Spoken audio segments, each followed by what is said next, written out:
listening to The Nasty Table, the premier source for tabletop role-playing actual play. Now come on in, relax, and pull up a seat to The Nasty Table.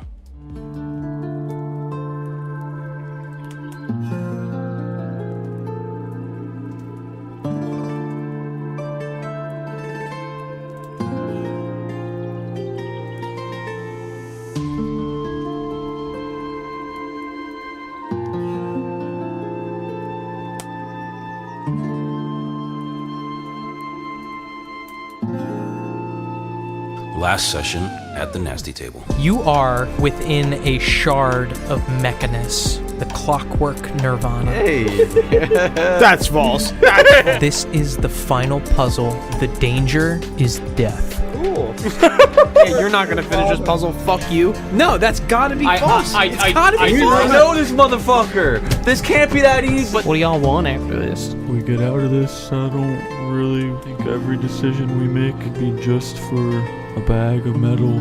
Push it in with one finger. You make something of this. And the door opens.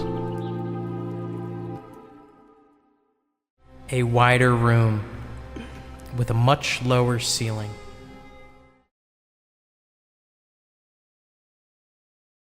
That's interesting. Nice.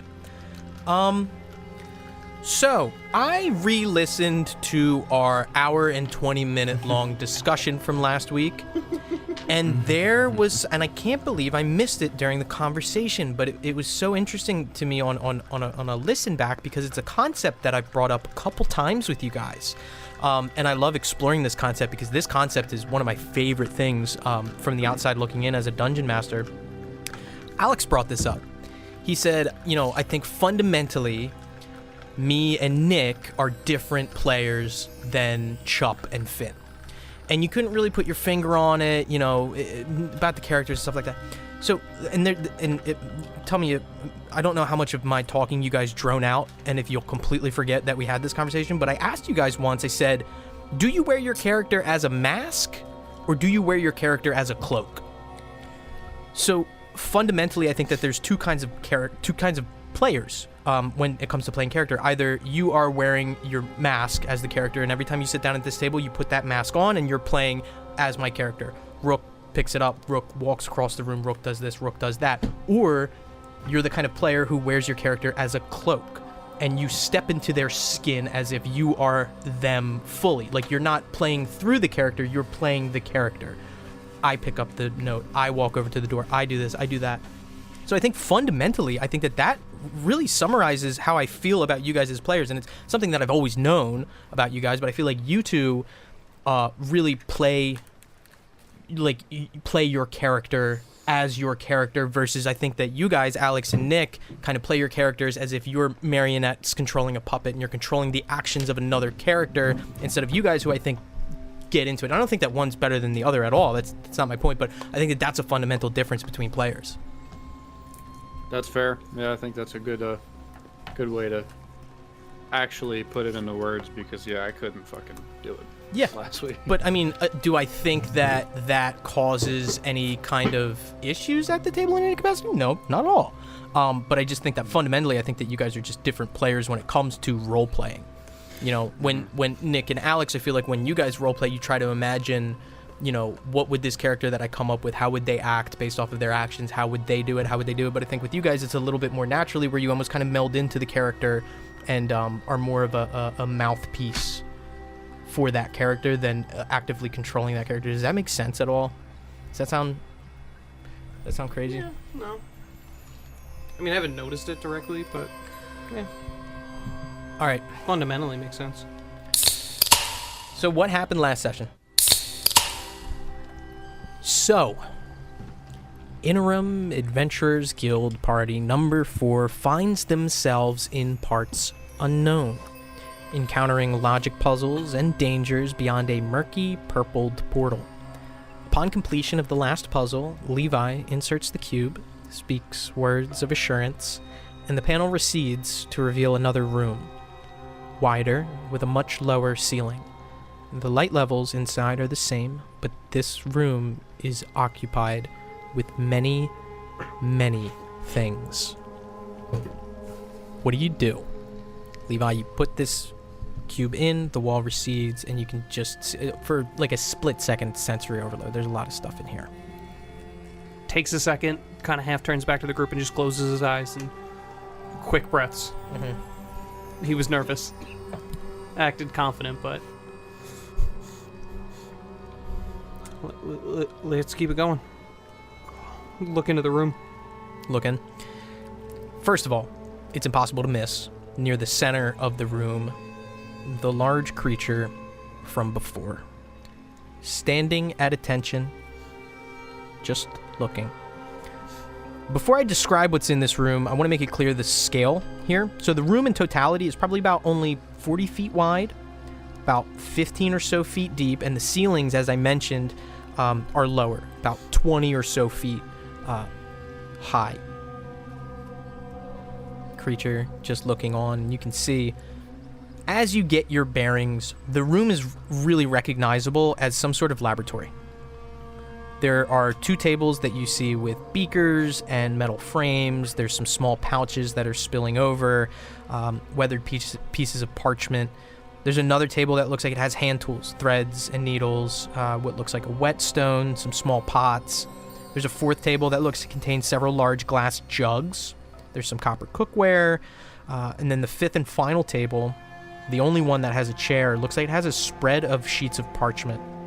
There are some other objects on these tables that you'd probably have to get closer to make out. Along the back wall, so as you step in on the far wall in front of you, 3 large chalkboards, smudged and illegible. To the left of this room, along the left wall, what's very obviously a smithing forge, complete with a large black stone hearth, bellows, several different sized anvils and buckets, as well as tools, hammers, tongs, whetstones. And you can see from this distance, leaning up against the hearth, skeletal remains in a seated position.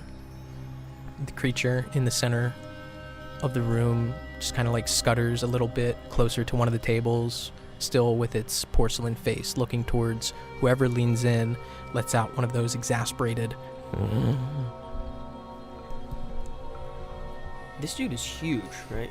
Now getting a look at it, because originally when you saw this creature, it was hanging in, leaning down, probably about halfway. Now you can assume probably halfway of its body.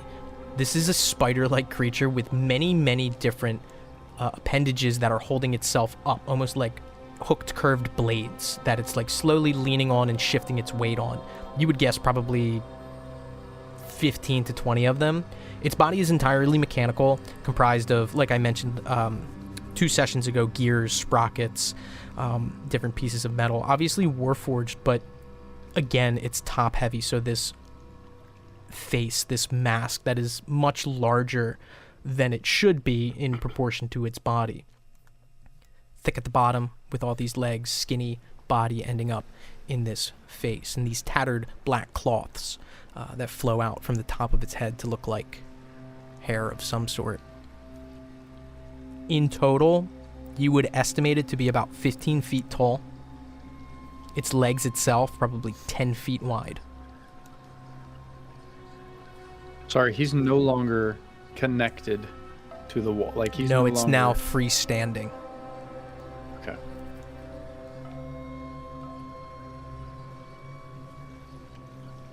Are we all still in the room? Do you guys step in? Yeah, I step in Yeah, to this new follow you. room. Yeah. Yep. Everybody steps in. Yep. Turn around to see the door that you came in from gone. There's not another door in this room that You we've do seen not so far. see another door in this room. The creature turns a little bit, kind of cocks its head almost, and you can see now one of the things that you weren't able to notice when it leaned into the room is near the bottom of it, this glass encased, reddish, swirling, gaseous material. Very similar to the blade unit warforged that you have seen prior, and perhaps their source of power as well.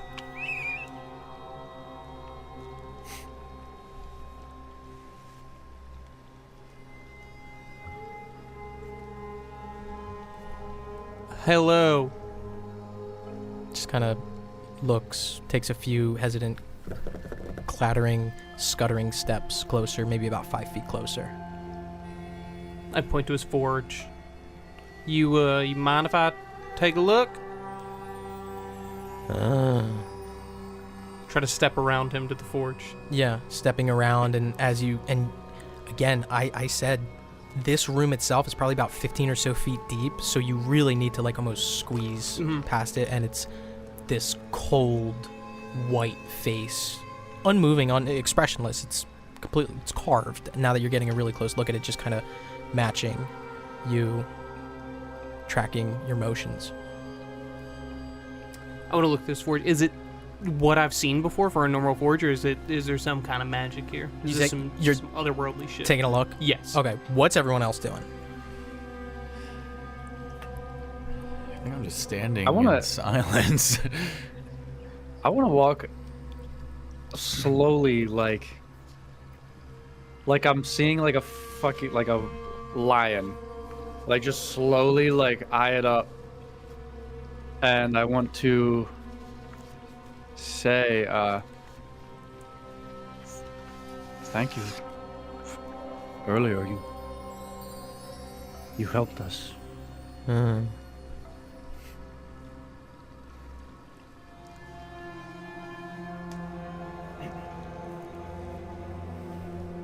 That's all.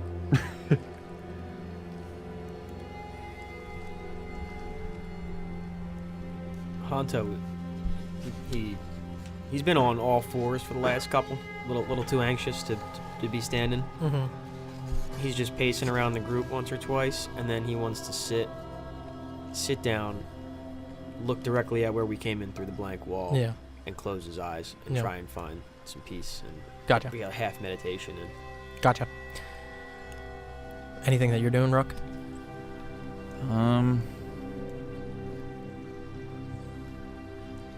Dude, I think Rook's just kind of standing, just like staring at it, Yeah. and like almost like in fear, but like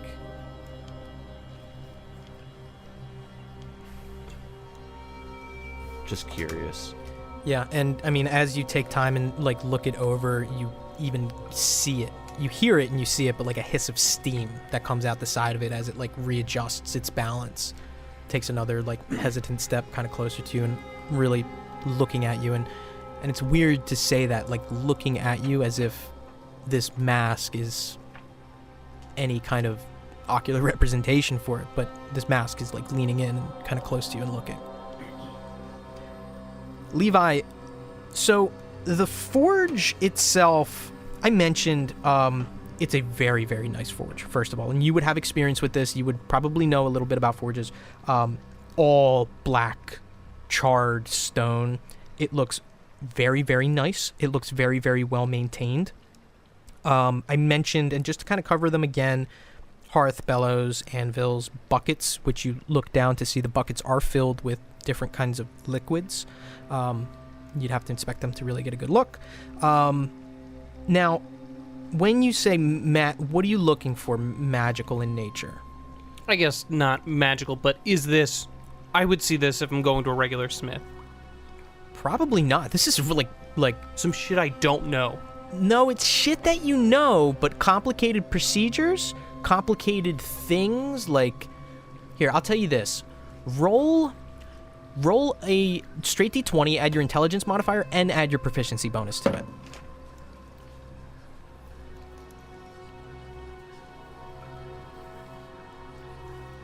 $23. Okay, first of all, if you are to rank forges, this is a fucking Rolls Royce of forges. It has tons of different tools necessary for pretty much any type of work. But the one thing that's weird is there's a space off to the right that you don't know what it's for. It's literally just like a raised pedestal separate from the forge itself that doesn't contain anything on it. It's also made out of this blackened charred stone that I mentioned. And if you were to take a close look at that stone, you don't know what kind of stone it is. Like, it's not granite, it's not rock, it's something else, something weird. And if you get a really, really close look, you can see kind of specks of almost like gold glittering that's really, really faint in each of these individual bricks that comprise the main hearth and this pedestal that I mentioned.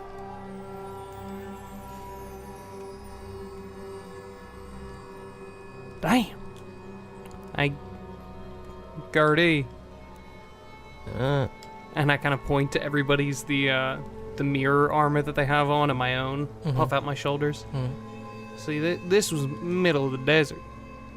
Did you imagine what I could do with that thing?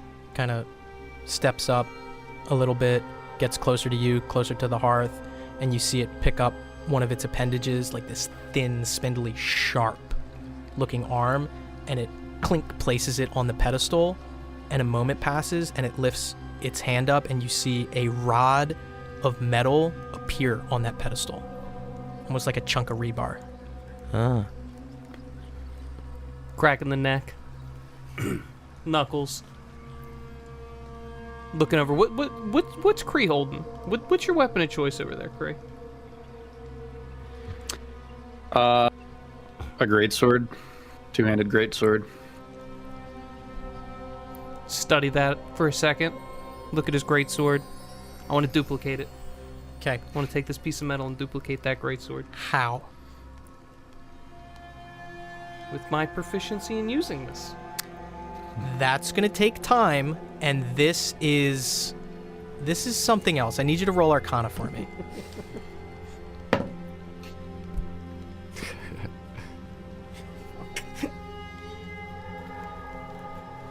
11. Okay. You know the fundamentals of what's happening here. You know the general schools that are at play here. Possibly conjuration, possibly, I mean, obviously illusion in some capacity for sure. There, you would need to specifically identify how this tool is to be appropriately used to do what you want to do. I wouldn't be able to use a forge like I normally use a forge. If you want to actually use it and, like, you don't see any metal to be worked with here. Oh, the bar that he was pointing to. That chunk of metal? Yeah. Mm-hmm. Okay, so you want to light the forge, do the whole fucking thing? Yeah. Okay. All right. Okay. So you begin the process. It's going to take you a while to get the coals up to the heat that they need to be at, find exactly what kind of, hammers and tongs that you're going to need, but you begin that process. You can make whatever the fuck tools I want, buddy. Okay. Oh, baby. A little fucking... How you doing? Let me find it. He just makes something that none of us are proficient in just to be cocky. Yeah. Mm-hmm. That's exactly what he's trying to do, and he's trying to be cocky with Gertie. Okay. Like, I could fucking do this, Gertie. Okay.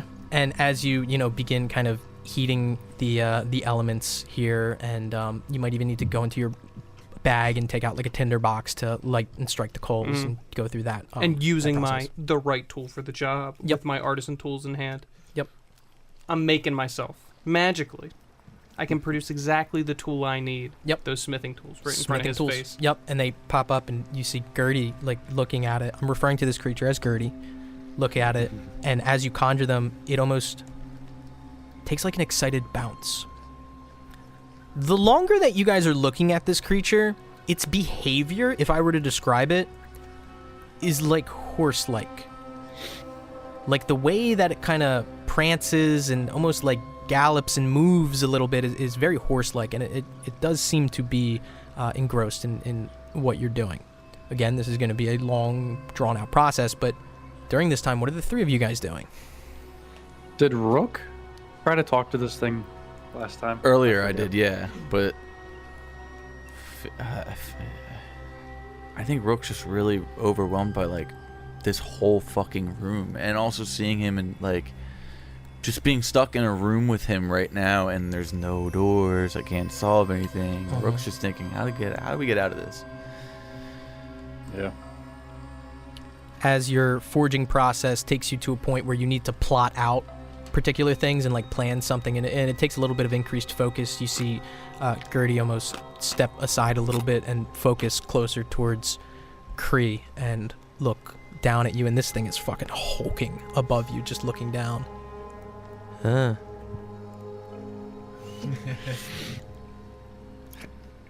Hello. It kind of takes a couple steps towards one of those tables and then turns around and looks back at you. Ah. I kind of follow him, or it, Follow it or over. her. And so the table that it's leading you to is that first one that I mentioned. I said that there were like beakers and metal frames and small pouches and stuff. You also do notice that there are some corked vials that are here, and they look empty, but the corked vials are identical to the one that was dropped for you. I wanna. So they're empty. Can I give them an inspection? I don't assume that there's any inscription or anything on them. Yeah, you kind of just take a look. They are dusty, quite dusty, in fact. But next to this, like I mentioned, there's some vials and beakers and frames and stuff. You would assume that this table has the spread combined contents of an alchemist supplies. There's also some like reagents that are here. I mentioned that there were like small bags with stuff in them, and they're kind of spilling over a little bit, but one of them looks like some sort of dried root or herb. The other one looks like definitely some sort of fungus, some sort of mushroom. And it's a small amount, probably like 2 grams each. Are there drawers and cabinets, or is everything just up on a table? Yeah, everything's up on these tables, and it's not like the tables are completely uniform. Some of them are a little cockeyed, some of them are like off to the side, and one's against the wall. I want to inspect all of the tables in this portion of the room at least, and see, is there anything beyond what you just described, like dry roots, like essentially like. I mean, Kree is really looking for a stone or a rock or yeah, for sure, anything in that nature. For sure. So on this first table, there's additionally some yellowed sheets of parchment, but they are completely unreadable. And if you even try to like pick one up, it almost like flakes off and like breaks into dust as you pick it up. So that's the first table. The second table is very similar to that first table, but it looks like there's some different reagents that are there. Also, the combined equipment for one set of alchemist supplies, but the reagents are definitely different. One is very obviously some sort of mineral ground, and the other one is it smells pretty good. It looks like some sort of good smelling herb. That third table I mentioned had like hand tools on it. So there's a lot of stuff here. I'm talking about needle, threads, different calipers, small little carpenter saws, the combined contents of a tinkerer's tool set. Now, what's strange is that some of the metal components on these tools are slightly rusted, and there also seems to be small mechanical components, like little tiny like sprockets, like you would find in like a watch or something like that, little tiny springs as well. That fourth table I mentioned had like larger jugs and a couple pieces of copper cookware. So in total, there's 2 kettles, there's a pot, you see some mesh filters that are there as well. This is the combined contents of a brewer's supply set. That final table that I mentioned, which was the only one that had a chair at it, has 20 or so sheets of parchment that are also unreadable, made illegible from time, just completely crumbled to dust. So am I able to interpret the language at all, or is it truly just, it looks like scribbling on this? So it doesn't look like scribbling. It is, I'll tell you this, roll an investigation check for me.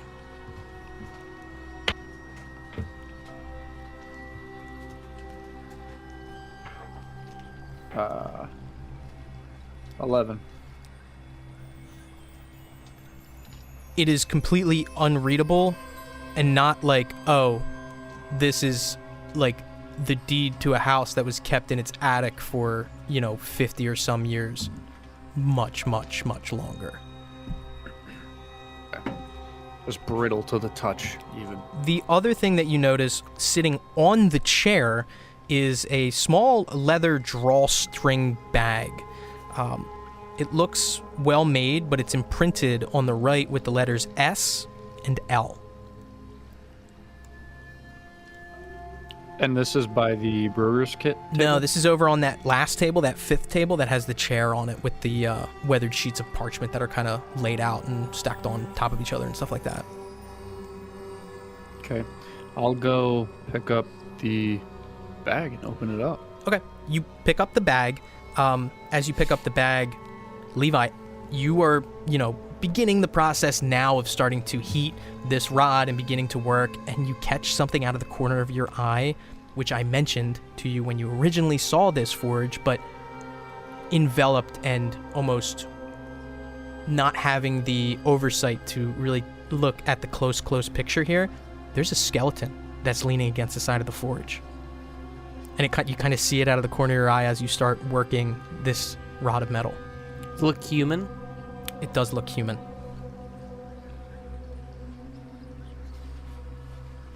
Go to the other side of the forge. Kind of on the right side, just Yep. working from that side. Yep.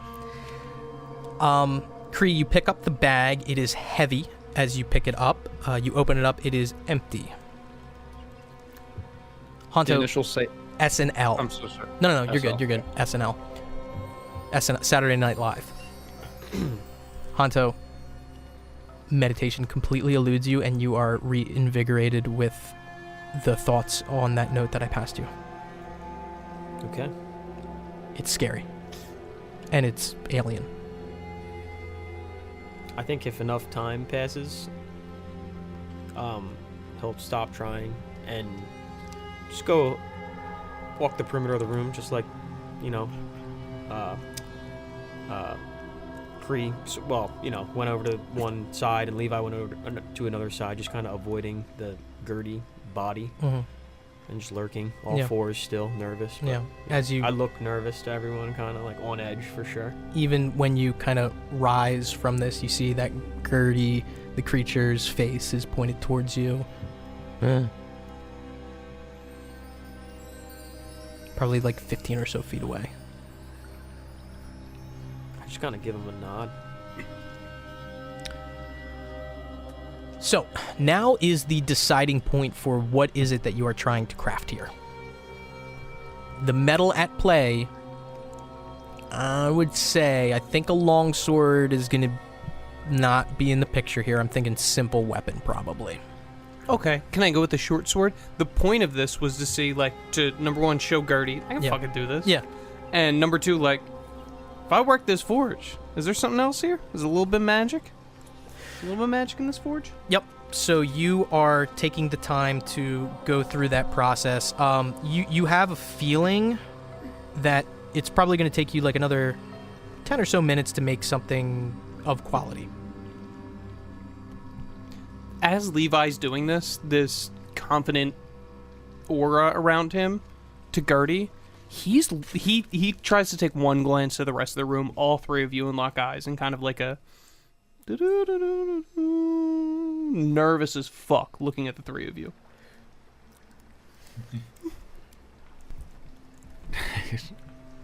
And eye into these skeletons too. Single skeleton. Oh, just one Can I skeleton. see the skeleton? Yeah. When you eye it? Yeah. You From where we're at? look over and you can see it. Okay. Nice. Sick.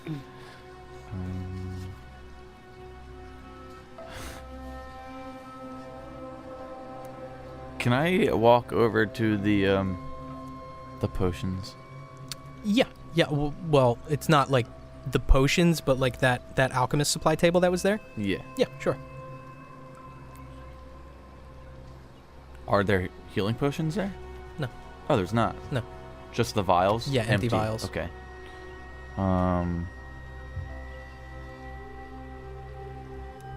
Is this where you make the healing potions? Can you show me how? Kind of takes a couple steps, and you notice a couple of these appendages lift off the ground. It's very, very dexterous, and these appendages almost split to make fingers or tongues, and it very, very quickly begins manipulating the things on this table. So it moves over one of these metal stands, and it puts under, like, you see like this little candle, and it like pulls a tinderbox out from one of the little pouches that are there and lights it, and it starts going up and goes over there, and then you see it walk over to the forge, put its little appendage on that pedestal that was there, and you see a bowl appear, and it grabs the bowl, comes over really quickly, puts it next to it, and it begins The bowl just appeared? Yeah, when it walked over to the forge, put its finger on Okay, that pedestal. yeah.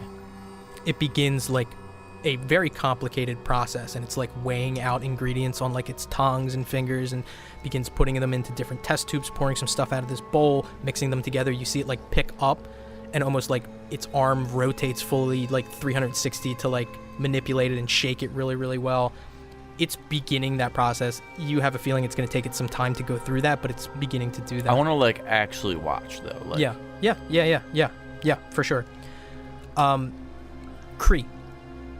This bag, like I mentioned, heavy as you pick it up, but you open it up, it's empty.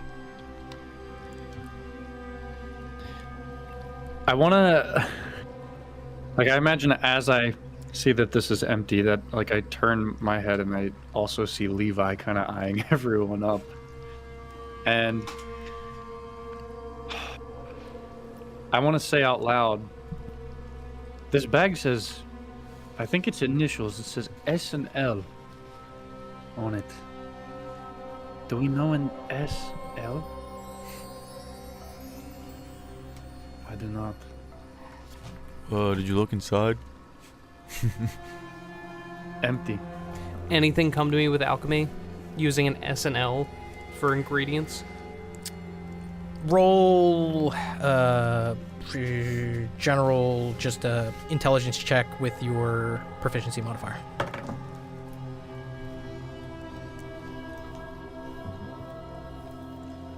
12. No, I mean, you could probably come up with a handful of ingredients. Nothing's like, it's something that's like, oh, that's obviously it. Yeah, nothing's super obvious. The bag is definitely like weirdly heavy too. Maybe it's reinforced or something, you're not sure. So you are making a short sword? Yeah. Okay, so go ahead and roll me the check to make this. So it's going to just be a, like I said, intelligence, just an intelligence check with your proficiency modifier.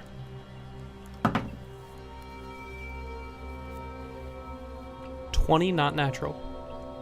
Dirty 20. You begin like the finishing touches, and it is, and you know it's going to be just a little crude. It needs to be honed, but for making a weapon, you've definitely done well enough.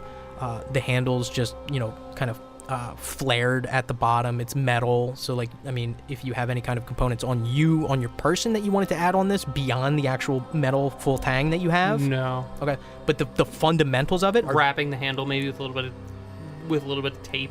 If I have not even tape, just something to give it a handle cloth. Yeah, you might have like some chunks of cloth, maybe even like that yarn, stuff like that, like using the yarn to affix the cloth, I'm saying. You have Gertie's full attention, and it's a really weird moment while it's still, using and manipulating this stuff, but its head is turned back and looking towards Levi as he finish the blade, and the final thing that you do is with tongs quench it into this bucket of what you can imagine is some sort of oil. Mm-hmm. Pull it out and shake it off and put it down to cool before you at this point would begin like a honing process for it. Mm-hmm. As he's looking at me, take it out, a couple swipes through the air, hold it out with two hands, give him a look. Look at this fucking thing. Look at what I did. Roll performance.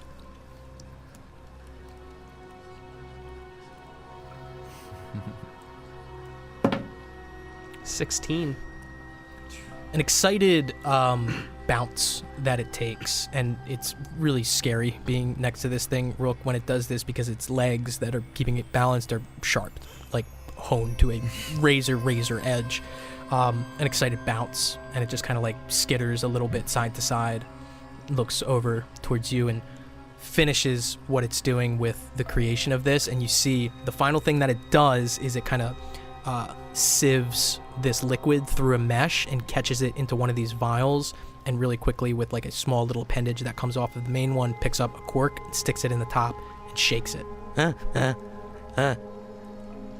I take it? Yeah. So in watching the creature do this, You know what the materials look like. You don't know what they are by name. You know the general process that it would take. Now, this creature did this very, very accurately and very, very fast. You think for you to do it, it would probably take you like maybe an hour and a half to really like do it how you think it should be done. The other thing that's really interesting too, and you might even notice this, that bowl that I mentioned that I got that had liquid in it, you just take a second and like look, maybe even sniff, it's wine. Okay, interesting. Wine is in the vial now? Or just that's what was in the bowl? The creature used the liquid in that bowl for a couple different processes. Okay. Almost like infusing it with some of the other herbs and extracting it and heating it and boiling it off. And you also see like there's like it catches in like a little hood almost that kind of distills it off. Like it's a very complicated process. But that wine is definitely was used in this process in some manner. Interesting.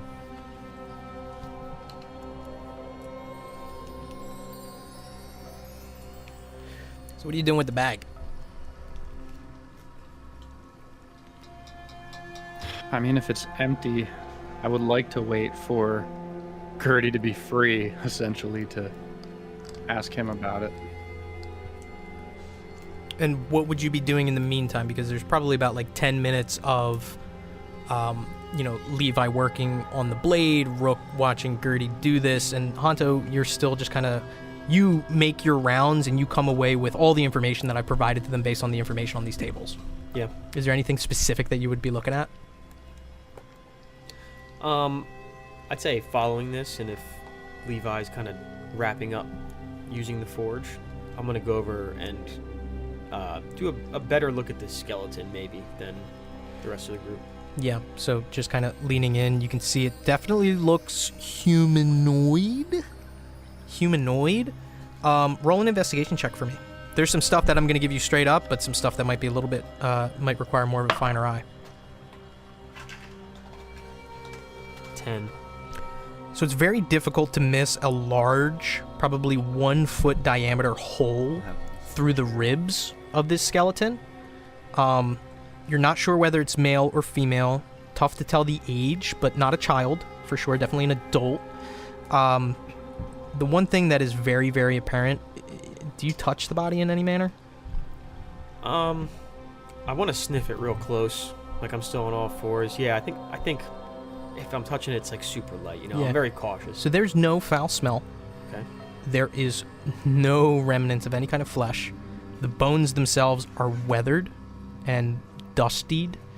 If you do even kind of just slightly poke it, this thing almost crumbles at the touch. This body has been dead for a very long time. Okay. I think I've been playing Hanto properly stupid enough in this place, so I'm going to do one smart move. The hole that's in the skeleton, Yeah. Hanto wants to turn around while Gertie's talking to someone else. Yeah. And eye up one of the legs. Okay, eye up one of the legs. Now the legs are much thinner. Much Okay. thinner. Definitely doesn't... Hanto doesn't think that this leg... Hanto doesn't think that one of this creature's legs caused that injury. Okay. Now... Yeah, no, okay. Okay. What's your passive perception? What is my passive perception? It should just be 10 plus whatever your perception modifier is. 14. 14? Okay, never mind.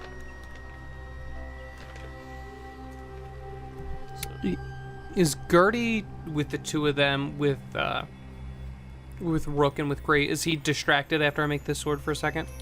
He looks at you Yeah. while you wave it around, do your flourishes, then does the finishing touches on the healing potion, which it kind of lays on its side on the table there, and just kind of goes back to just kind of like looking around at you guys. It's plus proficiency as well, 16. No, I'm sorry. Close but no cigar.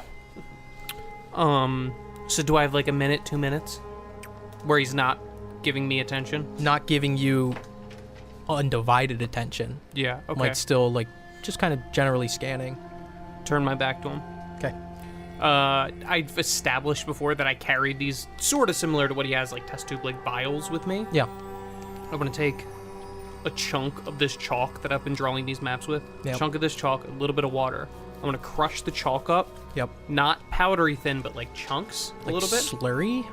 No, I want it to look like almost water and these chunks of chalk in here to look like almost like it's like big like sparkles almost. Okay. All right. In a little vial. That's what I want to make. Yeah. Put it in the coat. Yeah. Okay. Done. Yep. Cree, anything else that you're doing with this bag? No, but I do want to make a note, like an observation at my tattoos, and I want to kind of like pray, but also just be like, can you even can you hear me where I am right now? Am I on the right path? Am I going to the stone that you want from me? You feel nothing. Ew. Okay. Just want to feel something. Crawling in my skin. That was hot.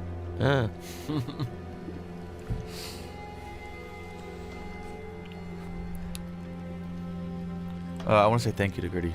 Thank you, Gertie.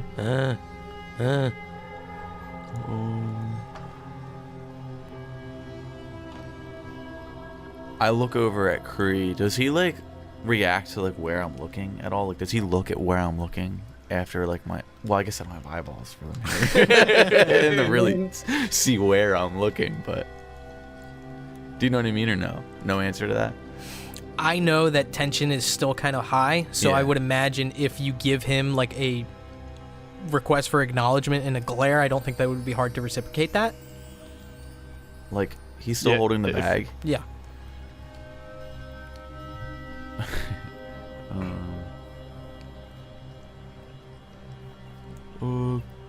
Gertie, can I look in that bag? I walk over to Cree. I hand it to you. Does it feel like there's like It feels like it's just heavy, or does it feel like? Can I like feel like? no, you whoa. can't feel like things Okay. in But there. it's, like, heavy? Yeah, it's like kind of really heavy, like maybe like 10 to 15 pounds heavy. Can I open it? Yeah, you open it, it's I empty. put my hand in. Put your hand in, Nothing. kind of feels a little cold in there. You kind of look in and you can see your hand reaching in, and you don't see your hand in there. Okay. I take my hand out. Do I see my hand Yeah, now? your hand's still there. Okay. I don't feel anything. No, it's a little cold. I take my hand out. I close the bag. I'm looking at it. SL. Where'd you get this? Can I have it to hold my potion?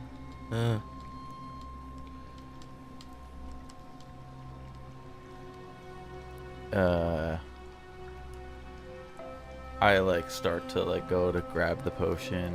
Yep. And then I want to say like, That's a really cool sword. to Levi, does he does he look over at the sword when I yeah, do that? yeah. Okay, I want to just like I want to keep the bag, but I want to I don't want to put the healing potion in the bag and Okay. lose it. So I want to just keep the Pocket it? Yeah, and Okay. then like when he's not looking, and then just like close the bag. Yeah. Put the bag in my bag. Okay. Does that make sense? Bag in a bag. Yeah. You got a mighty fine place here. Beautiful, beautiful. You do you know where me and my friends came from? Do you reckon a way out and kind of mimic walking and leaving? You open the doors to different places. Do you have a door out of here? Yes? How do we get it? You see in a moment, almost like spring activated, a panel pops open on the side of it, and one of its spindly appendages reaches up, manipulates, and pulls out a very, very similar squarish cube to what you guys have seen related to the puzzles. This one you can just see from here. It doesn't look like it has any inscriptions on it, and it's slightly smaller, and it just kind of like holds this cube out. Take it. And it from Gertie. Clink drops it. I want to investigate this cube. It's much, much heavier than the other ones. Tungsten. It does seem to be made still of some sort of stone. The cube that you are handed in itself, let me see if I can give you any additional information. Is Honto right by me? Because you were by the forge in this Yeah, skeleton. I'd say if we're kind of... everyone's reaching the end of their task and he's kind of waiting on us, I'm definitely like... I'm showing Honto next this to cube, you. too. Yeah. When you make the sound that Gertie makes, is it like metallic, electronic of a sound? Like, No. does it sound robot-y, or does it sound the way you sound? It sounds the way that I sound. Okay. I said it. I described it as like what it sounds like if someone with a pierced lung is Okay, making a yeah, breath. yeah. I just wasn't sure if it had like that, like No. metallic. No. Like, do you know what I'm? It doesn't trying to sound say? like through a like. There's no static. It doesn't sound like it's Yeah. like through a megaphone or anything like that. And it also doesn't sound like the same sound over and over. Yeah, yeah. There's I'm definitely saying some like variation. how like Optimus Prime has that like No, there's no like robotic interference in it. sound. Kind of. The It's a funny bit. the cube that you're handed, like I mentioned, has a lot of similarities to these other cubes from the previous rooms. No inscriptions on it, completely blanked. It does have almost like a carved bevel edge all along each of the faces, though. And like I said, it's much heavier than it would originally seem. Can I start, if Gertie's still looking at me, start kind of pointing it towards the 6 walls, floor, ceiling, 4 walls here. Does he make any reaction to a specific one? It's just looking at you. Rub, see if there's any openings. Can I open this box up? Does it open in any way? This Yeah, cube? I mean, I'm being very blunt. It is simply a cube. There's no hidden panels. There's no pressure points for it. Nothing. Look to Honto.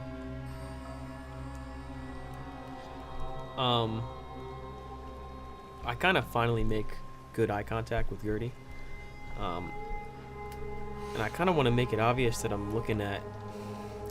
You said there was kind of the reminiscent of the core of the Warforged underneath of him? Yeah.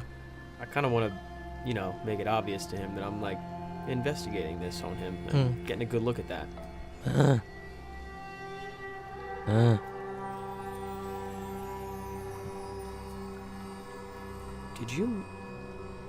Did you make all of that? He nods yes. You see it nod up and down.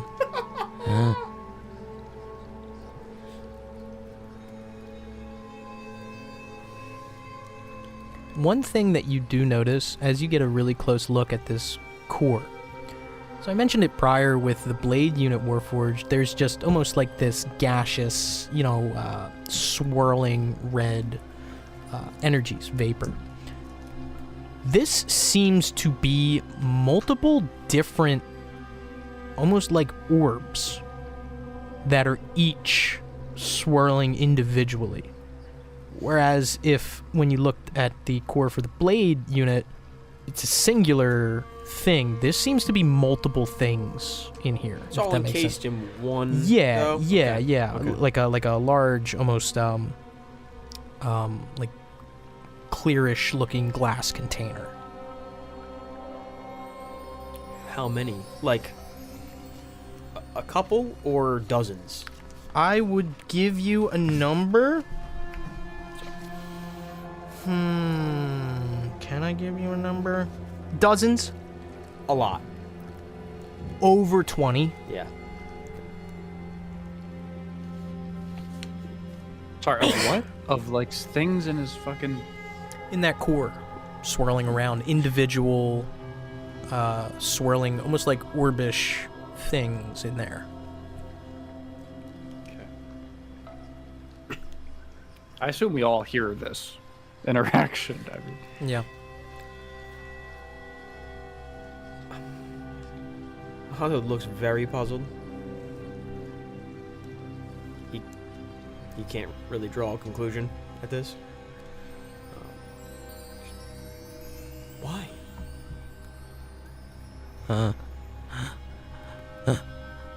Old master.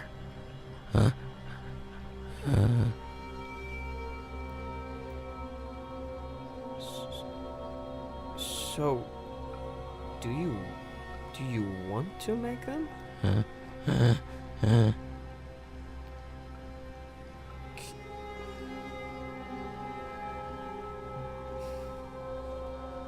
Do you need help?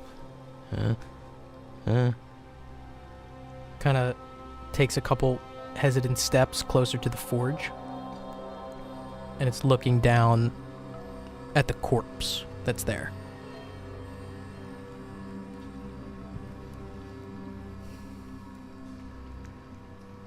Kind of look to the rest of the group at this point. Like, You, Gertie, Gertie. do you know that you're hurting people? People are people. They die. They've been killed. Do you care?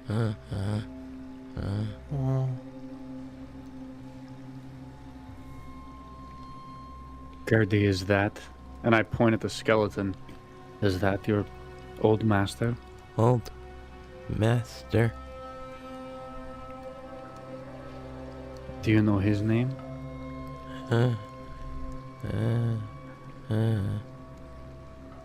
Is it perhaps, are the initials perhaps SL?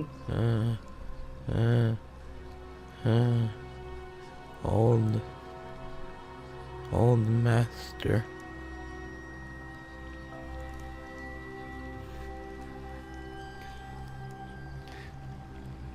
Rook, can you pull that? I say it out loud. Can you pull that bag out again? I pull it out. And I like SL.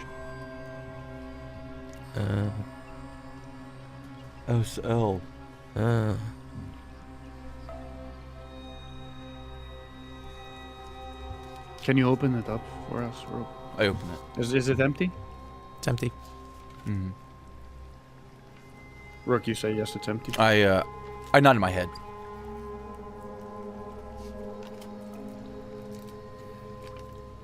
Can I look at this bag that he's holding up and open? Yep. Can I tell if it has any magical properties to it? Oh, it is very similar to a bag that you own yourself. I open up this sack that I made from the material before. Yep. Show it to Rook. Stick my hand in. Rook, is it doing this? That's exactly what it's doing, yeah. Yeah, that's a bag of holding. How about the other one? My other hand. The other bag? Is there two bags? There's a one bag with One bag. SNL. Just one bag with SL. one bag with an SNL. Sorry, I thought it was SL bag. I'm like my other hand. No, sorry. How about that one? How about that? You get anything out of there? Root around. You said I didn't feel anything, right? No, just cold void. Feel for a weapon. See if there's a weapon in there. I put my hand back in. I feel all around as much as I can. You want a weapon? Search for a weapon. I'm searching for a weapon. I'm trying to search for a weapon. What kind of weapon? One of those flintlock pistols I found. We saw. Imagining it in your head, reaching in. Fuck. Pull out anything. No problem. I'm like, I gotta swing for the fences here. May I? And I try to. Is it big enough for me to jump in? What the fuck is wrong with you? I try to put my head in there. Do I fit? As much as I love that idea, it's a very small bag. You don't think that you could fit your head in there, unfortunately. I put my snout as deep in as I can go, and I sniff as much as I can. It's kind of like Anything? Yeah, there's kind of like almost like a yeasty smell. Levi, roll Arcana for me. Easy DC. 9. Yeah, I mean, well, you're very aware of the properties of a bag of holding, and you know that if a bag of holding were to turn inside out, it would dump its entire contents. Shit. Corey, you wanna... And I slowly move the ends of my bag, not fully turning it inside out, but like push the corners in, like I'm mimicking turning it inside out as I'm looking to Gertie.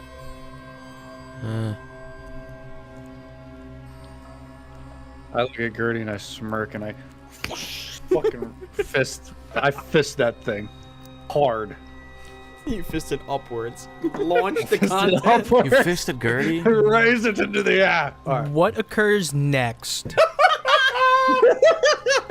What occurs next scares the shit out of the creature. And it like almost jumps in fear and like backs up and knocks over one of the tables, flying from the air and now kind of almost wafting down hundreds of sheets of parchment paper. Well maintained and well reserved and obviously very legible with tons of stuff written on them. A lot of other shit falls out and some of it hits the ground kind of hard. So Just as motherfuckers' notes. This guy's library. You just a lot every bookcase. You see a lot of silver pieces. I'm going to go through all the things that are now falling to the ground. A lot of silver pieces. An abacus that looks fairly well made and is now probably cracked a little bit. What's that? It's like one of those bead moving things for doing math. Okay, yeah. A wooden staff that's carved with the head of a dragon on top of it. Ooh. There's this ornate light blue ribbon that slowly kind of wafts down to the ground. There's this big, thick, aged book that has like this brownish red cover and makes this flopping noise as it hits the ground. A bunch of candles, probably a dozen or so of these tallow candles. 5 wells of quality ink, 2 of which crack and shatter and begin flowing out on the ground now, along with quality quills, some bound sheets of blank parchment. There's a tinderbox, 2 small corked vials that contain a reddish liquid that immediately shatter as they hit the ground. Fuck. God damn it. There are 2 wrapped scrolls, 5 feet worth of metal chain, and a creature. Oh. From out of this bag, you see all this shit, and it's like this moment as it all just kind of rockets towards the ground, and kind of among it, almost like crawling through and out of the sheets of paper that it gets covered in, this short, squat creature, probably only about like 6 inches tall, very, very tiny. It's squarish in body shape, has 2 stubby arms, 2 stubby legs, and it's very obviously made of this deep purple crystal material, possibly amethyst. There's a growth of this jagged crystal that extends from the top of its head, and it almost looks like spiky hair for him. It's also draped in a white cloth, like wearing it, almost like a tunic or like even like a tank top.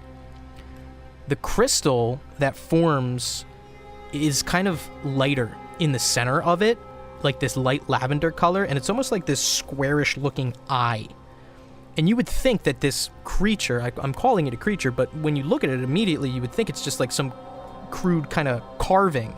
But the squarish eye that I mentioned blinks, and this creature takes like a stumbled, hesitant step and just kind of begins to look around for a moment.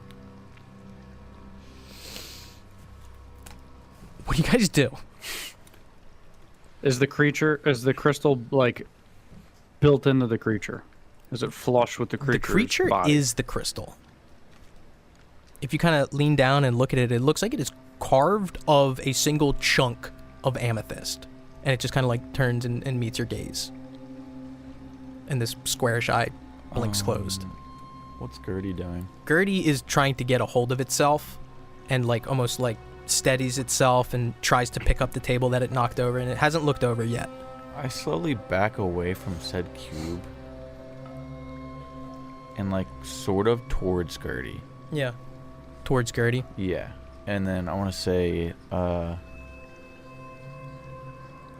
to Gertie, Gertie, do you know him? And point towards the cube. Kind of Gertie steadies itself and almost begins like shaking. Like a dog that's super, super excited. And it begins to like skitter a little bit and hop a little bit. And one of these appendages comes down and picks up this squarish creature and begins looking at it and like hopping excitedly, holding it in its What's hands. the cube doing? Just looking. I say, you're saying cube, but it's like a cube-ish. Cube man. Cubert. Yeah. And it's just kind of like just looking like unmoving, not really affected or showing any kind of outward reaction. Gertie is happily like jumping around a little bit. All right. Then I'm going to walk back towards the guys and start picking shit up. I'm looking at it. Gertie shuffles off with this creature and places it on a table. And just begins like looking it over. Yeah. I want to hand. No, sorry. Go ahead. Go ahead. No, you got it.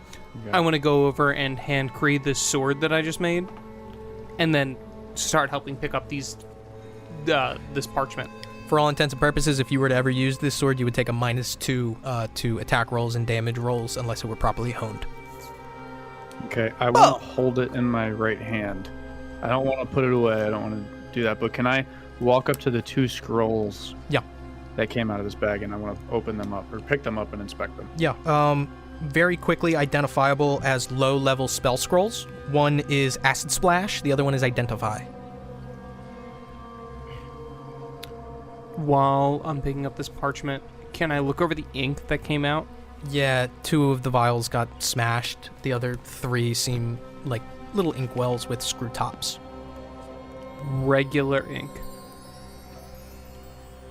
How would you know? Does this ink happen to have anything? Is it pure black? Open it up, it's pure black. There's nothing infused with this ink. You don't see any kind of colors on it. Got it.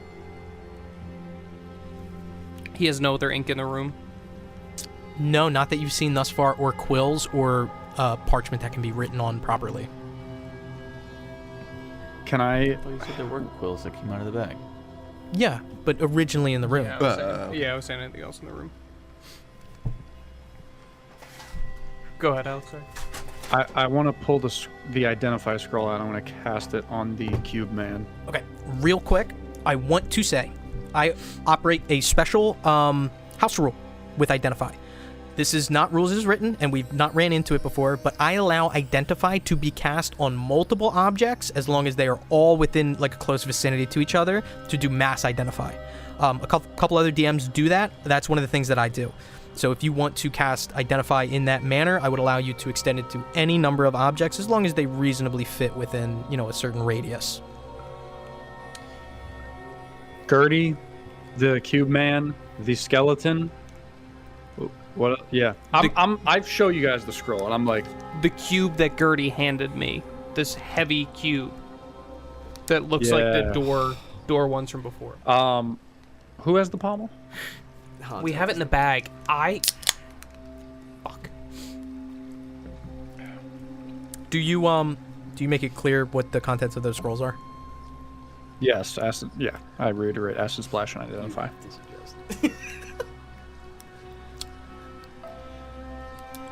I fucking pull the scroll out, and I open it up, and I start reciting the vocal components of the scroll that I need to cast, and I say, if you want me to identify something, now is the time. We got a bag of magic from Llewellyn. What did you take from him? I just start I start thinking, and I don't even remember all that I have, so I kind of just start getting everything out of my bag that isn't like fucking cloth. Yeah. I put the bag from Llewellyn, anything that was from Llewellyn, if you kept the bag, and put it in front of Kree as he's casting Identify here. Identify is on the Warlock spell list, correct? I'm almost certain it is. Artificer, Bard, Wizard. Okay. It's on mine. You would have a roll required to do it properly. If you fuck up, you fail, you lose the scroll. He can do it because it's on his spell list with no problems. Yeah, as I imagine, as I'm fucking like reading this, doing the vocal component, You're like out loud, stuttering a little bit. I'm like, yeah, I'm like fucking it up, and I'm like, God, you know what? Here, and I just push it onto your chest, kind of, Levi. What is Gertie doing? Playing with this cubish amethyst crystal creature. Playing with it? Okay. Almost like pushing it and letting it like walk closer to it and pushing it. I'm going to take the full contents of Llewellyn's bag, Okay. this tungsten cube that I had, try to take him to the corner. Anything else that... Did Kree have anything in front of him that he was going to identify? I just want to check real quick. He said Gertie and the cube man. Yeah, if I dumped everything out of my stuff, I'm giving you the pommel. Yeah. I'm giving you my 1 jar of honey. And I'm giving you my herbalism kit. I just take the pommel. Do you want it all? Oh yeah, when you were taking everything and then you decided to walk away, I'm like pushing the other things on you because Hanto's like, Yeah. fucking go, man. Try everything. I'm gonna put it into the corner that the forge is in. Yeah. If Gertie and this cube are kind of around that corner, I'm gonna make a little fucking nest Okay. Yep. with this pommel, everything that Hanto gave me. Do I see that staff that's in the middle that fell out of the bag? Yep. That's Cop staff. that too. Okay. I was gonna say let's throw everything in the bag in there, if we can, including the parchment paper. I kind of motion for the rest of them, like, bring that shit, bring that shit. Just basically sweep all this shit in. And you see like the abacus, that staff, that light blue ribbon, that book that I mentioned, those candles, the tinder box, the chain, the 5 feet of chain. Yeah. And then also, obviously, the cube that Gertie gave to me. Yep. Anything, I want to do one last sweep of this room. Anything that's caught our attention that seems to be missing from my stack here in this corner. From this room? Yes. No, I think you have pretty much everything. All the contents of the bag, the Llewellyn's stuff, the cube that Gertie gave to you, the skeleton itself. The forge is also going to get caught up in this as well because you're doing it right next to the forge. Yes, that was my purpose. What is being excluded here is Gertie itself and the cube man. I want them to be in it. Okay, then you're going to have to coax them over or move everything else away from the forge. Are they on the opposite side of the room from the forge? Yeah. Yeah, I want the forge in this motherfucker.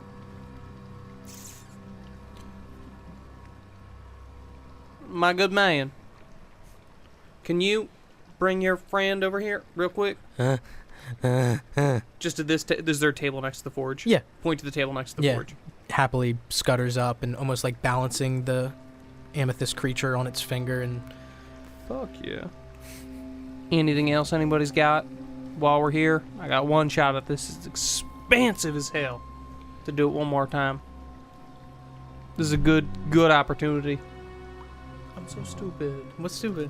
You're looking at me like I'm forgetting something, and I'm so stupid. We've been playing for like a year. Mm-hmm. There's something. Yeah. Fuck you. Yeah. Oh, Jesus Christ. Can I call to the spirits, to Joe's moral compass of keen mind? What is Mike Finn forgetting that he has that's important? I think we are over the statute of limitations for this particular thing. Fuck! I really think that we are. Can keen mind tell me what session I got it in? Wait, Keen Mind is a month, right? Is our feet section? Is it the PHP? Can that's you Keen Mind? can you say this? Is it in his possession? Oh yeah. Okay, yeah. It's not like the party. All right, No, okay. it's him. I'm sitting It's here him. tripping, like looking at all my shit. No, I'm no, like, no, no. I was like, I Is it dumped me? all my shit. I'm like, I there's definitely no don't have way. anything. Fuck it. Fuck it. No. I go in the corner. Go in the corner. I punch my bag of holding. Punch inside out. Yes. Jesus fucking Christ. What all falls out because you're keeping track of what's in the bag of holding? I don't think I put anything in here. Have I put anything in here? The cart. The whole pieces of the cart. All this wood goes scattering all over the place. Fuck. I don't do that. I don't do that. Where are feet? Page 165. I feel so stupid right now. What the fuck did we I do? don't know. Was it like the basilisk? I feel like I sold that. Was it the vultures? Yeah, didn't you? Was didn't it something you sell at the that? It was the vultures? high. Or I feel like it's something at the vultures. No. Are we that's- definitely I don't think missing so. something though? Yes. I mean, You have a mind that you can track time, direction, and detail with uncanny precision. You gain the following benefits. Increase your intelligence score by 1 to a maximum of 20. You always know which way is north. You always know the number of hours left before the next sunrise or sunset. You can accurately recall anything you have seen or heard within the past month.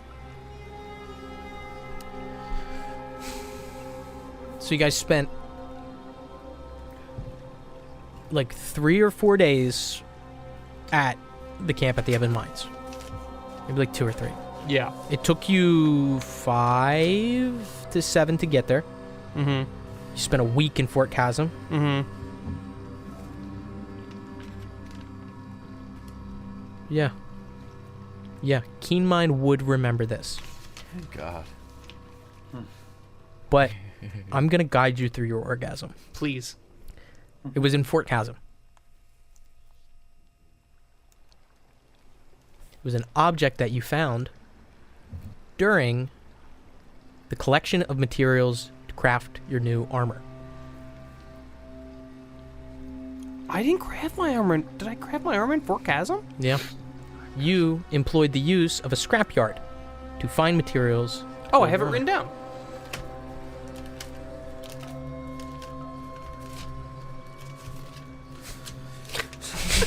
You got random empty pages. I wrote it at the end. I wrote it at the end of my notes. Come on, Mo. What are you doing with that? Okay. Oh my God. Okay. Oh, There again. I know what's in the back of holding. Kree's leather armor. Letter for Olaf. Deconstructed cart. Fuck. 25 pounds of cactus. You're welcome. Thanks. Okay. I guess. I guess Folded steel. that's your flesh, brother. Helmet. Bird cage. Bracers. Brass gear. Hinge. Copper tubing. And metal vertebrae.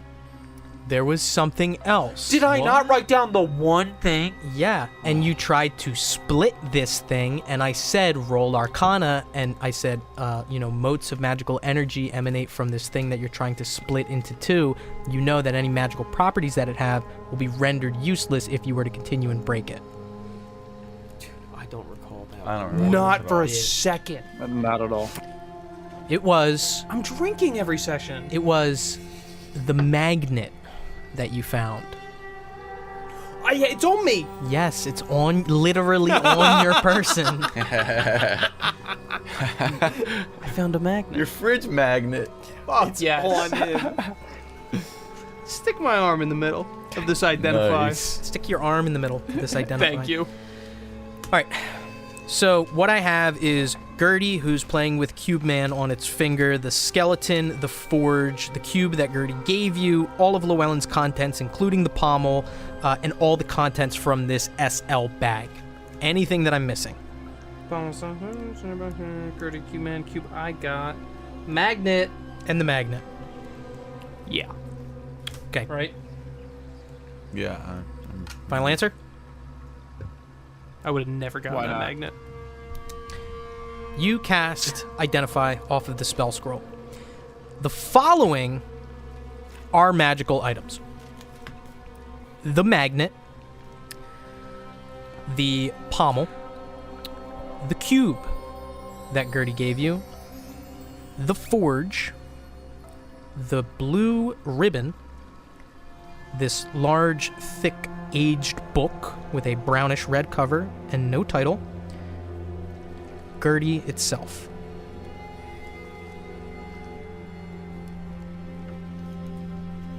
Blue ribbon. Interesting. The creature was in this identification yes, thing. not Nothing? magical. Nope, not magical. Well, you said magnet, pommel, cube, the forge, ribbon, the book, and Gertie. Anything else? Nope, that's Okay. it. Thought I missed something. Now, I need you to do me a favor of a follow-up. In order to properly identify Gertie, I need an Arcana roll.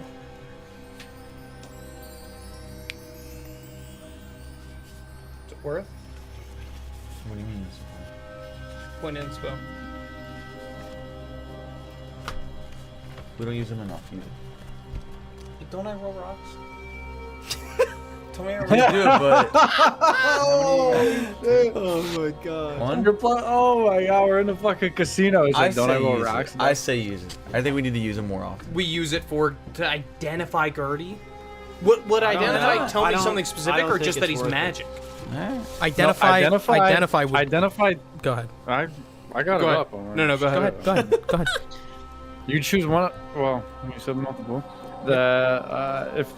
If it is a magic item or some other magic imbued object, you learn its properties and how to use them, whether Yeah. it requires attunement to use, and how many charges it has, if any. This is incredibly important. Yeah. Okay. Incredibly. Some would say. It's an Arcana roll. Yeah. Okay. Yeah. I want to use my point of inspiration. And it's those Okay. questions for every single object. Is that what that's saying? Yeah. Okay. And how to use them.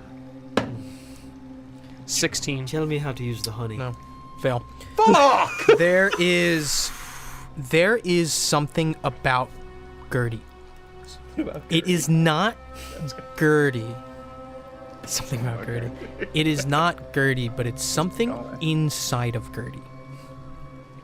And it has a level of abjuration magic that you have never encountered before. It almost gives you a headache. You kind of take a second, taking all this in. Now with all this newfound knowledge, you feel a tickle on your upper lip and kind of rub it for a second. You're having a nosebleed.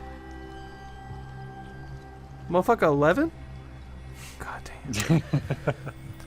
So, your magic items. Holy shit. This is for the forge. This is for the book. This is for the ribbon. Give me the one for the forge back. The ribbon. He said, "You know what? Never mind." I want to give you the smaller version of it just so I can keep this bigger one for me. This is the pommel. This is the magnet. And this is the cube that Gertie gave you. Holy fuck. Jesus. Yeah, there's a table on there. There's a table in there. So before you dive into these, please, for me, You forgetting about that honey, man. That honey's read. magic. It's an aphrodisiac. Read just the titles of all these objects. The Forge of Obsidius. The Ribbon of the Many-Handed Mother. Grimoire of the Flint. Nemesine Cube.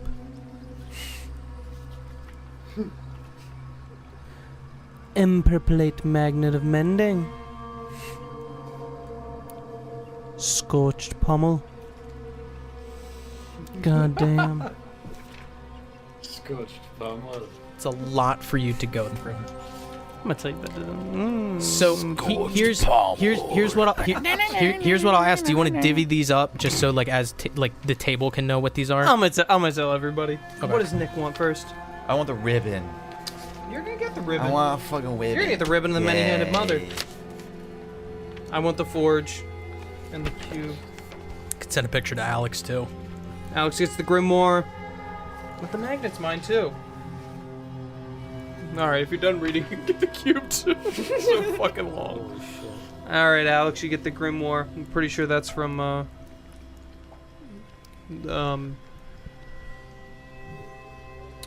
fuck was it called? Wicked. Oh, that was the name of the fucking last session, or you named our group chat that, right? 6 puzzles, Gertie. 6 puzzles, Gertie. 6 puzzles, Gertie? No. No, it was this. It was that word, Oh, right? Nemesine? Yeah. Yeah. Yep. One thing becomes abundantly clear. Trying to send this, Alex. One thing becomes abundantly clear, Levi. These are valuable. Very, very valuable. Rich. You know, the most expensive thing here is the forge. And you would guess it would be anywhere from 20 to 40,000 gold pieces. Holy mother of Wait, pearl. what? I'm gonna be rich. Yeah. 20 to 40,000 gold pieces for the forge. I put the forge in the bag of holding. Llewellyn, where do I recall that Llewellyn again said he found the pommel? Somewhere on the ground in the caves below. In the caves. Yeah. Okay. Did anyone read this one or did you? No, I just Okay. Alex. I sent Alex a picture of that. I think Okay. Alex's That's what Alex- reaction. Yeah, yeah, right. I'm like, what the fuck? Are you reading it, Nick? Yeah. I'm like, Fuck. what the fuck? This one's sick. Did you make this roll for us when we entered? Which one? 1 to 100. No. No, because it's for exiting. Oh, okay. I was gonna say. Yeah. What if? yeah. Like, holy shit. It's a very, very complicated, Yeah. complicated thing. Yeah. Wait, are we? Is Levi just conveying this information to us? Is that what's happening? No, we're doing this meta, and Levi will Oh, share okay. this information if he wants to. Gotcha. So Nick, what do I the characters don't know this Yep. information. Yep. Fuck. Chop, what did you pick up? All right. So I got the pommel, which is basically Oh, it's just like a charged grenade. Okay. Yeah, I think the sentimentalness is more to us than the value of what it can do. It can do some cool shit, but it's not much. Then I got the fucking Yeah. cube, bro. And the cube. Yeah. Okay. Is the cube it? Is the cube the We are stone? in the fucking cube. No. No. Okay, so. I mean, I'll wait. Fuck, till should we Joe comes RP back. this? Should we Well, RP this? no. Because Hanto's not going to say this exact shit. Last session, it said, we are within a shard of Mechanus, Clockwork Nirvana. Oh, This yeah, is you're literally called the shard. Like, it's a cube, and then it says, this is the shard. So, Fuck, that's the stone. You It guys- might be. You guys need to read this one. I'm still not done reading this. Okay. This is so much Which to one this are you holding, fucking Nick? cube, man. What am I holding? Yeah. Grimoire of the Flint. Now, if you guys would man. like the opportunity to speak Oh, yeah. out of Can character you about do these that? things, you guys definitely can, just so everyone is kind of on the same page. All right, we're in the cube. We're in that cube is a shard of Clockwork Mechanus, and we are in a shard of Clockwork Wait. Mechanus. We are in Clockwork Nirvana. Is what you're Clockwork saying? shard of Mechanus. Let me know if there's any of those that you can't read, Alex. Clockwork Nirvana. Yeah, I think I can read everything. I think everything is pretty clear here. The puzzle's lying to us, but we believed it when it said we were in a shard of Mechanus. So I think we can believe it on this one. Sometimes you got to take a leap of faith. The Grimoire. This is Fucking- the Grimoire. Oh, that's the book. Okay.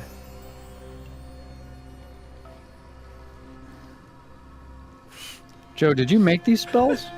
No, they're from a third-party book. Remember I mentioned I'd be allowing third-party spells, but they'd only be achievable and accessible through story stuff. Yeah. So if you want to Google those spells, you can find out what they are. I have the book here. If anyone wants to look through it for the spells that are mentioned in the Grimoire, the spells that are mentioned in the Grimoire are in this special book. This is a special book. Can you just put it down somewhere? Yes. Thank you. Are barbarians the only ones that can rage? Yep. Yeah, Yeah. only barbs. Yeah, I looked at that and I was like, I don't think I know. Yo, you guys who read the details of the Grimoire, aren't you lucky no one opened it just to like check? Yeah, Like I seriously. dropped it out there and I was like, I Yeah. was imagining someone was just So- gonna open it and check. I do have a question on it. Yeah, go ahead. Are you done with it? Is it over there? Can I see it again?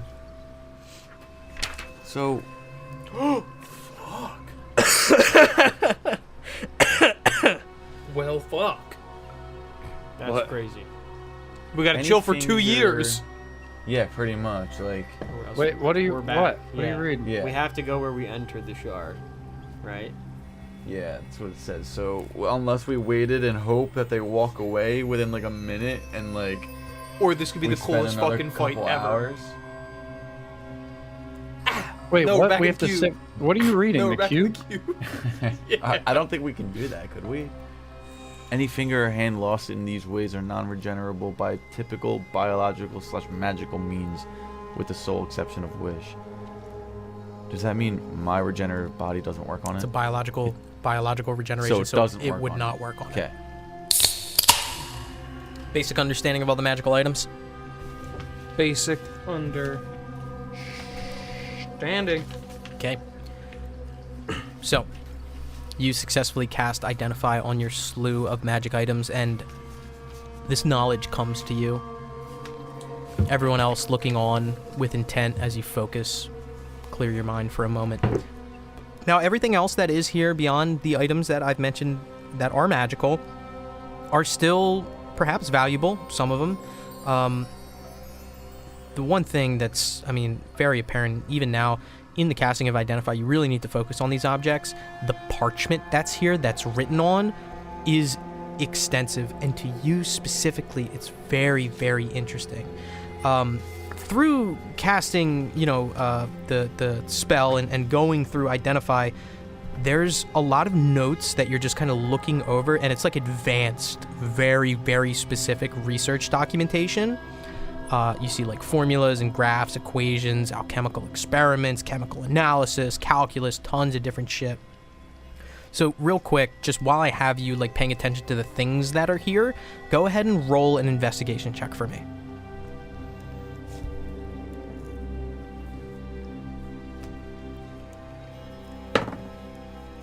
Eight. 8. So the documentation that's here is related to Warforged and souls. It's difficult to decipher, but it's definitely valuable to you, or even as like to sell to the right party. The documents that are here, you can probably pick out the most important ones, which total maybe 20 or 30 sheets of paper. You could take some additional time to really scour through those to pull out anything that's important there. But beyond that, there are handwritten notes, almost like a journal that's scattered among these pages as well. Fuck. It's a lot. It's a lot, boys. Do you want me to go through it, or? Can we get the fuck out of here first? Give me a minute. Is Gertie looking at us? Yeah. General friendly demeanor. All right. Levi fiddles with his magnets. Hell yeah, it's cool. Fuck yeah. Right on. Know how to use that puppy. Points to the forge.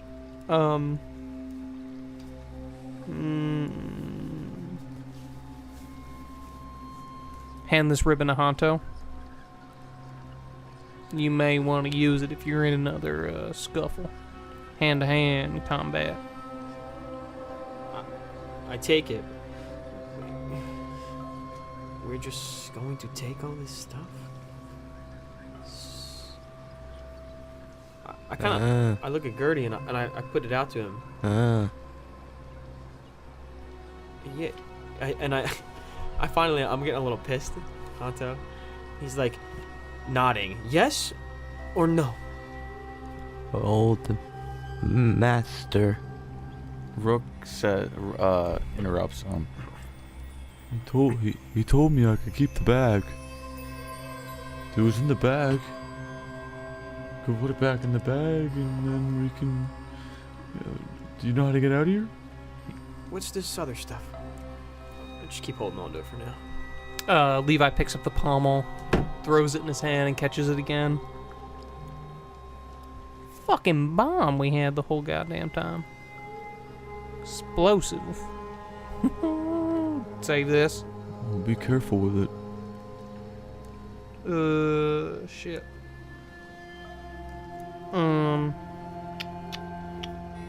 Yeah. Hands it to Kree lightly. This pommel. No, or looks to Hanto. You want it back, or? Well, I think we have to at least try to return it at first. If we need to use it, we can, but we should keep it safe. I'll take it back. I'll put it in my bag. Keep it safe. Give him the actual sheets of the stuff that he has too, so if he needs to reference it since it's on his person.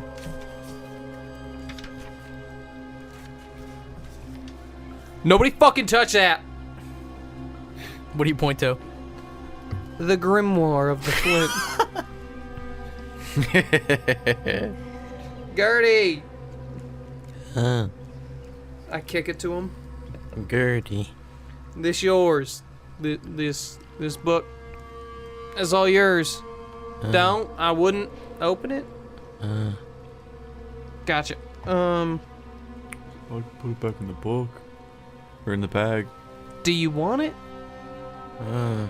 Yes or no? I think that's a no. Rook walks up to it, like slowly, but like The book? the book. Okay.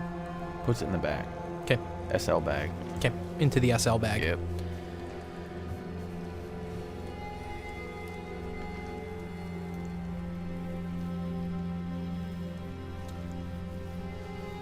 Now this. Holds this cube, this thick, heavy cube in his hand. I know where he is. One of the doors, one of the cubes, said it before. We're in a dimension, a shard, easy enough to put, but I think I can get us out of here. Only issue is, we're gonna appear where we entered. So we're gonna come back out the portal? But time moves a little differently. In the sense that it's only been about, looks at his wrist, Metal. 2 seconds. So that your buddy, Crate, with the gun, Diego. he's right there. Unless he isn't. Weren't they getting attacked right when we jumped in? But will we get attacked when we jumped out? Well, we have a bomb. We do have a bomb. What if, And I look over at Gertie. Just playing with the cube? Or No, looking at us? just looking at you guys.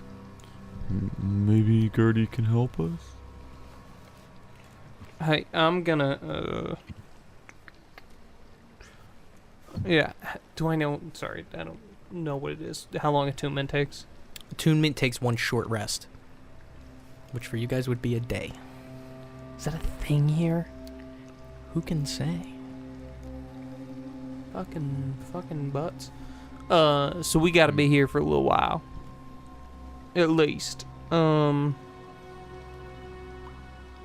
If we want to get out of here, I'm gonna start that process. But you boys, you guys feel free to explore. Don't touch that! It's in the fucking bag. Rook would never say fuck. It's in the bag. I'm not touching Don't it. take it out. Don't take it out. What's wrong with it? It's Why gonna can't I bite your touch it? fingers. What do you want? What else do you want? I've touched it before and it No, hasn't don't bitten open it. You know me. how a fucking book works. I didn't open it. It's in the bag. Do you want your fingers? They regenerate. Don't. I want to bite one of my fingers Yep. Bite one of your and fingers then off. spit it out. Yep. Does it regenerate right away or no? No, it doesn't. Okay. It's gonna take a couple days. It's alright. And then it's my pinky. It's my pinky. It'll come back. I'll show you.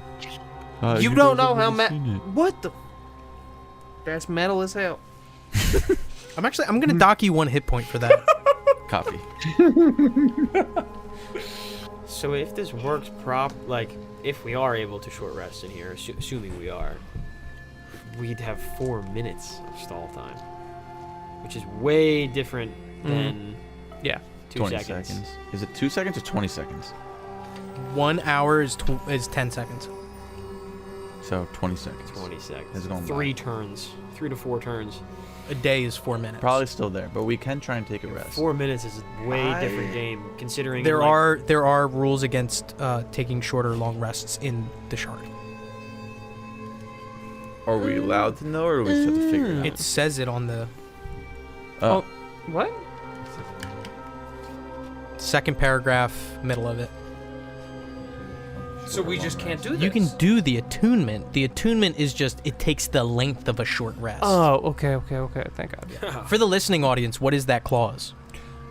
You know what? For the listening audience, why don't you just give a brief description of what this is? Forgot we're on a podcast. That's a good point. Sorry, listening Forgot audience. all this. Nemesis Cube, wondrous item, very rare. Requires attunement. This will give more context where the fuck we're at. This small cube is used to access a pocket dimension within a shard of the clockwork nirvana of Mechanus. While holding the cube, the attuned creature can enter the shard, along with any objects they are wearing or carrying. As an action, when inside the shard, the attuned creature, along with up to 9 other willing creatures, can exit the shard as an action. When exiting, the creatures will appear within 5 feet of the space they originally entered from. If a creature has never entered the shard, they instead appear nearest to the attuned creature.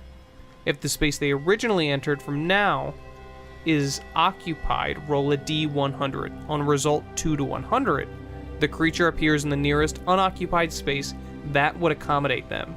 On a result of 1, the creature is instead instantly killed with no death saving throws, as their body and soul is summarily eviscerated and immediately distributed in infinite equal portions across the entirety of the clockwork nirvana Mechanus. Within the shard, you are not required to eat, drink, or breathe. However, entering the shard does not nourish you if you entered famished or thirsty. If you are immune to new disease encountered, within the shard. You do not need to sleep, but creatures inside the shard cannot complete a long or short rest, and no feature that recharges after a rest can recharge while inside. Time flows within the shard a little differently. Each year spent within the shard equates to a single day outside of it on the material plane. By extension, each day within equates to a little under 4 minutes of time outside. Further still, each hour about 10 seconds. Upon entering the shard for the first time, once a new attunement is made, the nature of this shard is a 35 by 35 by 35 room with a checkered white and cream polished stone tiles floor to ceiling. These stone walls and floors are invulnerable to any damage and cannot be destroyed in any way. When leaving the shard and entering again, the nature of the shard is exactly as it is left, including any objects that were brought in. If there are no creatures within the shard, time does not pass there. For example, if an explosive with a fuse were lit within the shard and the only creature within the shard left, the fuse would not continue burning until the creature entered again. Organic matter does not mature within the shard, plants do not grow, beer does not ferment, and creatures do not age. However, if time is passing within the shard, dead organic matter will decay, vegetables will spoil, bones will rot. The attuned creature can enhance the shard by mentally focusing on the cube, visualizing the enhancement, and using precious gems, which the enhancement consumes. Consult the table below. Table below. Enhancement. Add any adjacent room or any size within the stone door next to it, above or below an existing room. Gem cost. 35 gold pieces per 5 cubic feet of volume. Time spent 2 minutes per 5 cubic feet of volume. New enhancement. An additional willing creature, up to 9 in total, can be brought into the shard. Gem cost 200 gold pieces. Time spent 30 minutes. Almost done. An additional enhancement can be made within reason, such as adjustments to the nature of the shard's time dilation at a cost at the discretion of the DM. DM here. You read that? Unattuning to the cube while outside the shard will remove any enhancement and revert the shard to its original nature. When the shard reverts, any object inside is gone forever and creatures inside is instantly killed with no death saving throws, as their body and soul is summarily eviscerated and immediately distributed in infinite equal portions across the entirety of the Clockwork Nirvana mechanics. I'm gonna read the rest of them fucking quick. We were just talking about the cube. The magnet of mending, the magnet I have on me mends. I like how you read. You read like it's an instructions video. Like the forge is magic. The pommel's a grenade. The ribbon gives an extra charge to grappling. You can use charges to grapple better. The book bites off hands. Fuck you. the book's cooler than just that. So, I fucking presented today too. I'm not doing this anymore. hey, you wanted to cast. You're the only one who could have cast Identify. I'm a bard. Change me. Change me. So, back into this discussion. I apologize. If anybody's got a time on their hands and wants to attune to the cube and be the cube man, I can tell you everything it does. Tell me this, I just need to know, is this... What's that thing? And I look at Gertie. Is using to make the Warforged? Gertie is slowly walking over to the pile of other things that are there. Not like trying to be sneaky. I don't think he's using the forge. The cube. Did anything catch me that he's using the cube to distribute these, but did anything catch me magic in here on how he's making these Warforged? I mean, with the way that the forge works, with the spells that it can, conjure up, I mean, creation, fabrication, it could make an infinite amount of metal, maybe that, but I mean, that would still take a very, very skilled kind of craftsman. Gertie is very skilled. Gertie, have you been using this? And I point at the cube. Is this what you've been using to make the Warforged? You look over at Gertie and ask that question, and it looks like Gertie has picked up one of the quills and one of the ink wells and dipped the quill into the ink well. I walk up and pick up a piece of parchment paper, like one that hasn't disintegrated, and I plop it in front of him at whatever table's closest to him. Yep, and very quickly you see this little tongued finger holding now the inked quill very quickly, like really quickly, like ripping it out fast, write a message. This message comes out, and really, really quick, the creature kind of crumples it up almost and walks it over to Levi specifically and puts it out in front of him.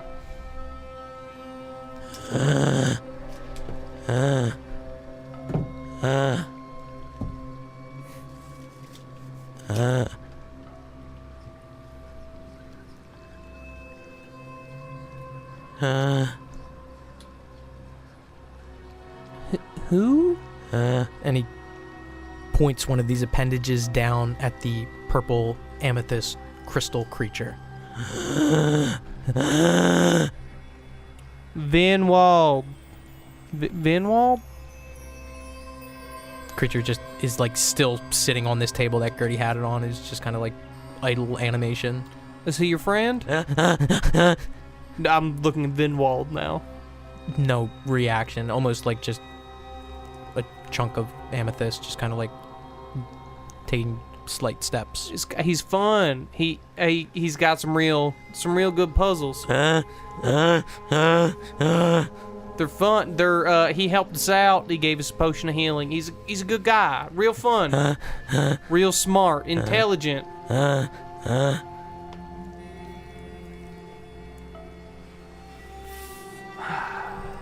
What did he write to you? I turned to the group behind me. He wanted me to tell his geode about the puzzles. He wanted to brag.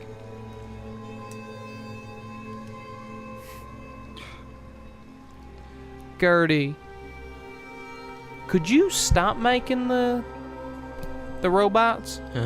They're hurting people.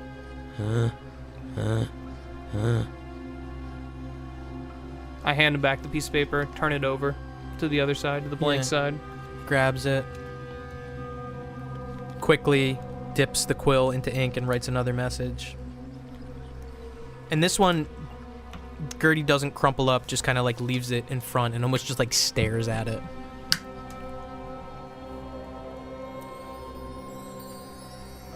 I show this to everybody in the group. He wrote, "What about Old Master?" He's dead, buddy. You don't need to keep serving him. Quickly, on another sheet of parchment,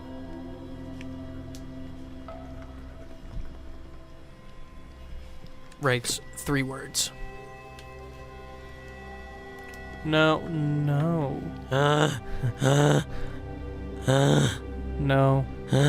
Dead ain't safe. No. You don't gotta be killing people that don't deserve it. I showed them the rest of the post. It says, "Dead is safe." Question mark. Gertie, do you like us?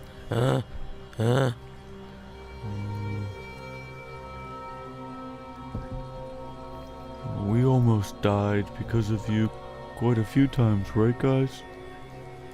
Quite a few. The things he creates, they've scared me and almost killed the people I adventure with, and I think you're a good person, and that's not who you are. Writes another message and leaves it there.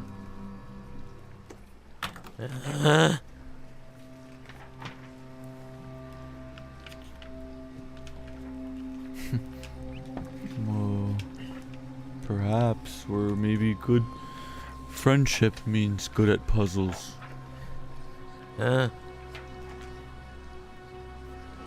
But these guys, I had to save once because of that. And I point towards the laser Yeah, shit. like the core Yeah, on core, it. right. Almost killed us a few times. In an attempt to communicate with a construct within a shard of Mechanus, the clockwork nirvana, the 4 of you find yourselves close to finding a key out of this place. And perhaps will when we pick up next session.